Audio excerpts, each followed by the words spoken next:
There are three common faults in the press. The first is the grip width, the second is the wrist position, and the third is the elbow positioning during the press. The most common fault I see when I'm doing seminars is that people have too wide of a grip and are trying to press with this grip. What it primarily does is create a bunch of lever arms between the shoulder and the elbow and the wrist, and then the wrist and the shoulder. And what these lever arms do is reduce the amount of distribution of force across the triceps and the anterior deltoid to drive the bar up. Instead, what these people need to do is have a shoulder width grip in which the forearms are vertical from the front and from the side. And what this does is it puts the elbow in external rotation compared to internal rotation.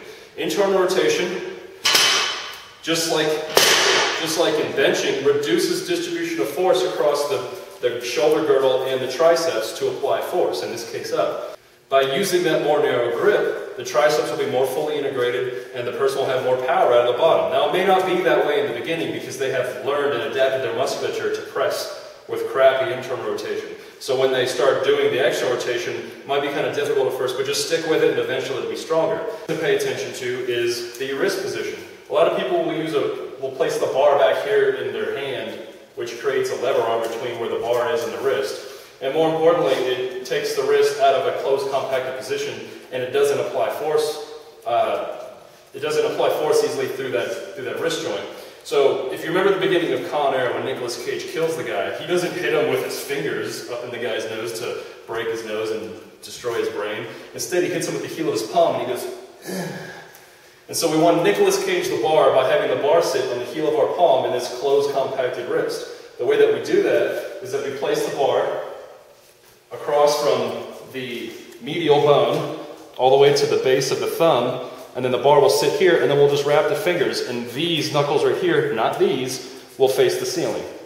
Here is a closed, compacted wrist with the bar in the heel of the palm. This means that we can apply force effectively to the bar. Look at it from the side. These knuckles are facing the ceiling, not these knuckles. If we did that, then the bar would only be anchored, would only be sitting in our thumb. We needed to sit on the heel of our palm. That's the second fix for a good press. The third fix to a press is to have the elbows remain in that externally rotated position throughout the movement. A lot of people that have poor grip and poor wrist position will also flare their elbows just because all that bad stuff facilitates the other bad stuff. But when we're in a proper position to begin with, vertical elbow, elbows underneath wrist, we want to maintain that wrist position through the movement.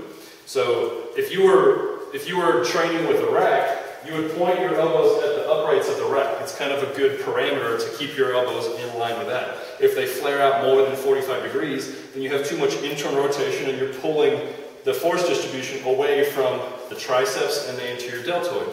So we have to keep an external rotation. So to begin with, this proper elbows under wrist position can be cued by elbows to ribs, biceps to lats, biceps to boobs, yeah, come on. So you start here, but then for people that normally internally rotate, they're going to run into problems here, and it'll look like they flare. So we need to keep the elbows in line here. Notice that the elbows don't stay straight forward. Instead, they're going to stay at about a 45-degree angle right here, and it looks like this.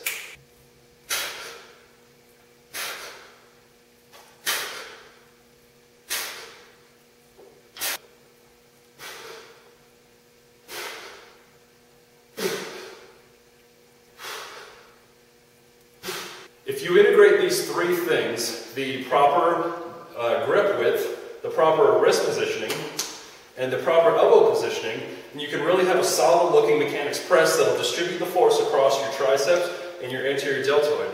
So if your press is lacking in strength and you're lacking in muscular development in your upper body, make these changes to your press and you'll see some really nice gains.